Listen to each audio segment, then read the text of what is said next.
Selama 2 pekan, Profesor Dr. Basuki Supartono, SPOT, FICS, MAER, spesialis ortopedi, kesulitan tidur. Istirahatnya tidak tenang karena setiap hari mendengar kebiadaban Israel yang melakukan genosida ke warga Gaza, Palestina. Profesor Basuki merupakan tim medis darurat atau Emergency Medical Team dari Lembaga Kemanusiaan Nasional Bulan Sabit Merah Indonesia yang bertugas di Rumah Sakit Khan Yunis, Gaza Selatan. Di Gaza, ia tidak sendirian, tapi ada 4 dokter spesialis lainnya dari BSMI yang melaksanakan tugas kemanusiaan dari 15 April sampai 3 Mei 2025 kemarin. Hal ini diceritakan Profesor Basuki saat jumpa pers di kawasan Jakarta Timur, Minggu 4 Mei 2025.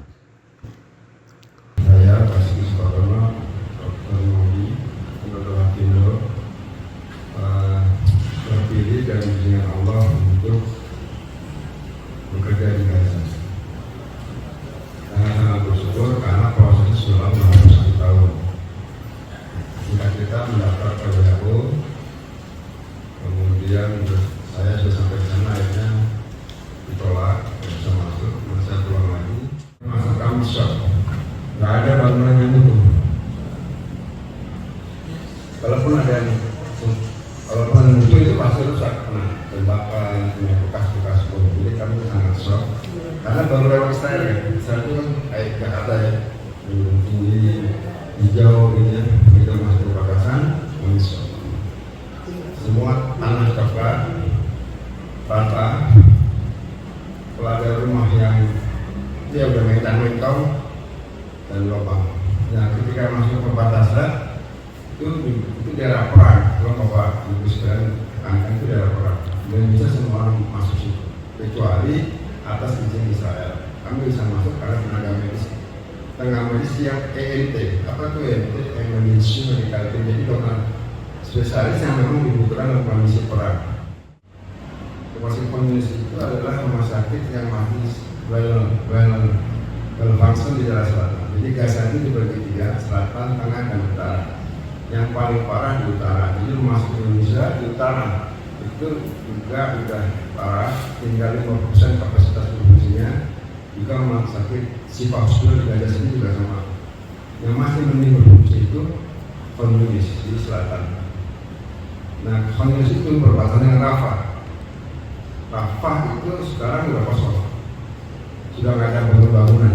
Jadi konsentrasi pengungsi berkumpul di Khan Yunis. Jadi rumah sakit di sana ada 3 yang bagus, yaitu Khan Yunis, Elopan Hospital, dan Al-Quds. Di pasien banyak sana. Waktu hari pertama kami nggak bisa tidur. Kenapa? Karena kami nggak biasa dengar bom ya. Itu setiap saat berbunyi. Jadi siklusnya itu biasanya ada suara drone. Suara drone itu nggak pernah berhenti. Kalau kita lihat drone paling setiap berhenti ya. Kalau misalnya drone itu nggak berhenti loh baca. Drone itu di sana ada 3, drone yang nangkap wajah kita itu, drone yang itu nanti foto kita dikasih mereka, dan ada drone yang tugasnya menembakkan senjata. Jadi tapi yang terbaik bermain itu drone yang pengawas informasi. Habis drone biasanya ada suara ledakan, bom explosion. Nah, nanti ada suara ambulans. Ambulans itu bunyi.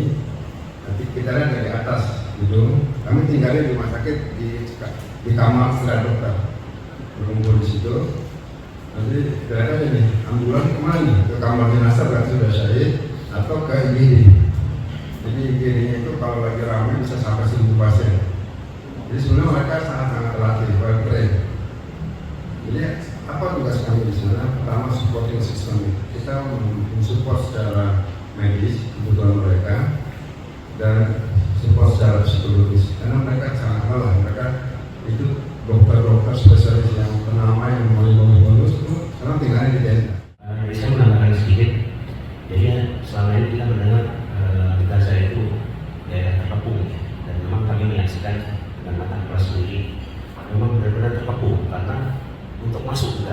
itu berlapis-lapis. Tangga batasnya itu pagar berduri dan pagar begini beton itu tinggi-tinggi, dan masuk dan keluarnya lebih susah keluarnya, karena untuk keluar kami lebih diperiksa lebih ketat gitu, lebih diinterogasi gitu. Jadi memang kondisinya yang kami saksikan memang betul-betul menyedihkan, mengerikan, dan memang seperti apa yang diberitakan di media. Jadi kami memvalidasi memang tidak ada yang berbeda. Memang benar apa ada korban itu banyak anak-anak dan wanita. Saya sebagai dokter kandungan memang bekerja secara terpisah dari para dokter yang lain. Akan saya sampaikan bahwa tingkat kelahiran sangat tinggi. Ada sekitar minimal 20 persalinan di setiap hari, itu minimal. Dan ini menurut para dokter di sana sudah menurun lebih banyak lagi ketika sebelum gencatan senjata, di mana para warga dari utara dipaksa untuk pindah ke selatan. Setelah terjadi gencatan senjata, yang rumahnya di utara pada balik ke utara. Nah, ini memang agak menurun. Nah, tingkat persalinan yang sangat tinggi ini saya menganggap sebagai sebuah berkah Allah, karena bagaimanapun juga harus mempertahankan generasi, kelangsungan generasi di Gaza ini harus tetap ada sebagai penyeimbang dari terbunuhnya para bayi